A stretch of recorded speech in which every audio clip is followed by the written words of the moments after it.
What's going on, guys? This is Altitude TV. My name is Altitude, and I'll be bringing you this second video of what hopes to be a very lengthy YouTube career. In this game that I'm bringing you, I end up going 99 and 9. I am playing Domination on Hijacked. And the gun that I have is an MSMC with a reflex sight and fast mag. Kind of forget what I had for the perk setup. I want to say I have lightweight, toughness, and fast hands, and tactical mask. Also with the Semtex as a tactical lethal grenade. Sorry about that. So what I'm going to be doing is I'm going to be going ahead and giving you guys some tips and tricks about how one day you guys can achieve a gameplay like this. Trust me, it's just about as fun as getting a nuke was in Modern Warfare 2, and I hope you get to feel that feeling one day soon. So yeah, very cool. Sorry to get all corny and weird on you guys, but alright, let's jump into this. The first tip that I'm going to go ahead and give you guys is find the right gun for you. And the funny thing is, the gun that I'm using, this MSMC, this was strictly an accident that I found out I was amazing with this gun. Now what I mean is, it was late. I was just staying up playing some Black Ops 2 whatnot. And I had decided that I wanted to start going for my diamond camo on my SMGs. And I heard you got it for the MP7 and the PDW and things like that.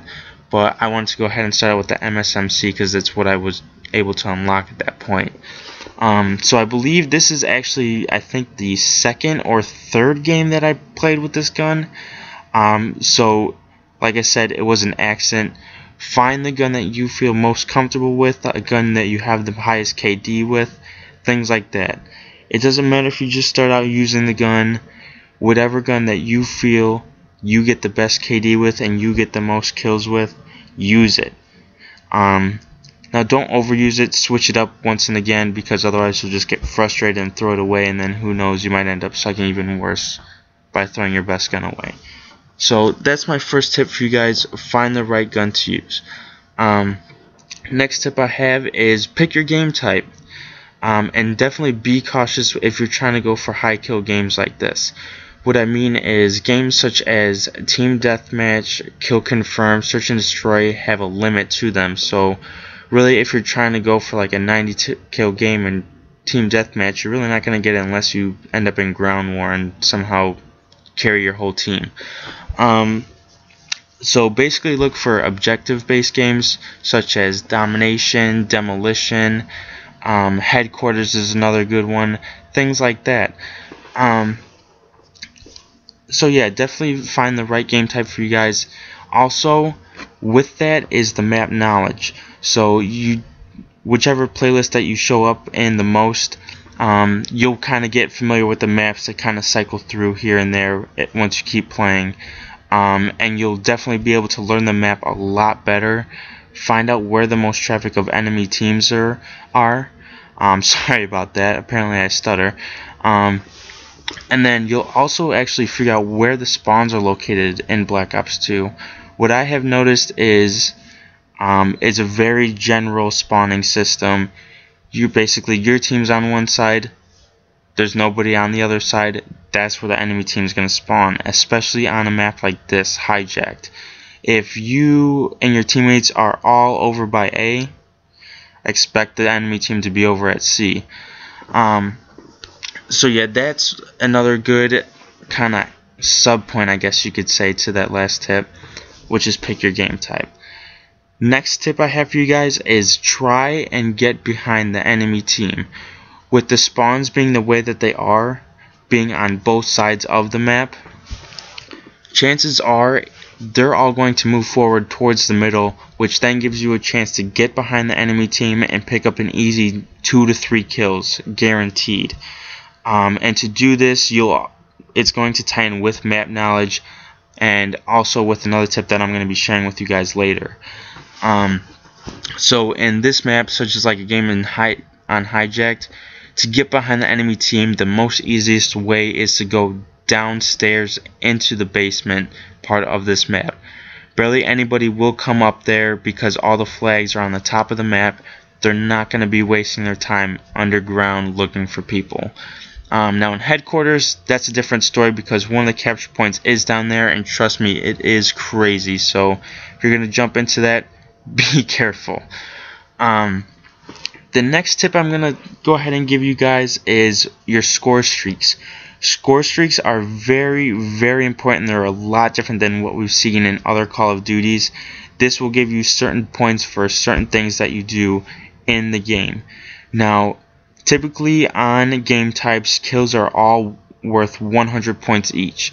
But if you play the objective, so say if you're going to capture B or C or something like that in domination, if you get a kill while you are securing that point, it'll tack on an extra 25 points, and sometimes even for a capture kill, it'll be considered 200 points.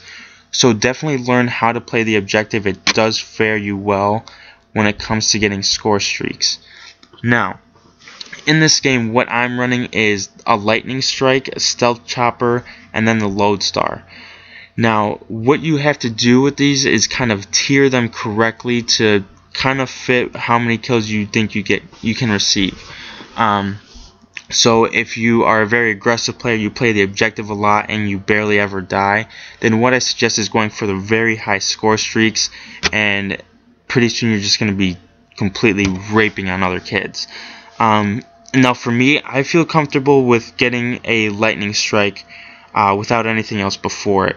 It's just the way that I've learned to play, and I've learned to come to know this game. So you'll definitely have to figure out, what is going to be the best setup for you.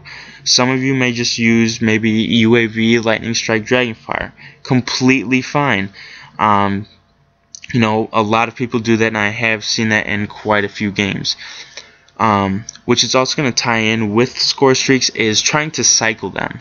If you notice that you're trying to bump up score streaks like a large amount, so you're trying to go for maybe an orbital reset as your first tier score streak, then you probably should bump it down just a little bit.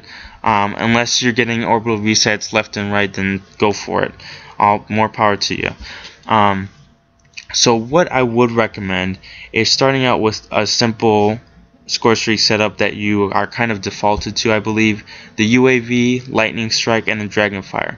It's a great way to start out. Your UAV will get you enough, coverage, I guess you could say, to pick up the extra kills that you need for a lightning strike.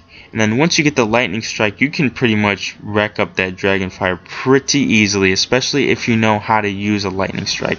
Those things are deadly. I believe at like the beginning of this gameplay, I had like a 5 multi-kill lightning strike. It was crazy. So yeah, get to know your score streaks, see the power that they can do compared to other ones. Some you may like, some you may not. I had to debate on whether I wanted to leave the stealth chopper on there because I wasn't a big fan of it, because it just wasn't seeming to get me enough kills. So yeah, get to know them, pick your score streaks wisely, and you'll definitely be set.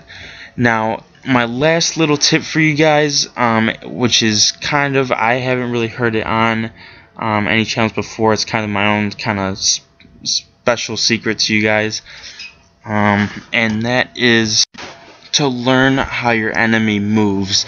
And what I mean by this is it's kind of a complicated process. It takes a lot of time, a lot of gaming to learn and perfect.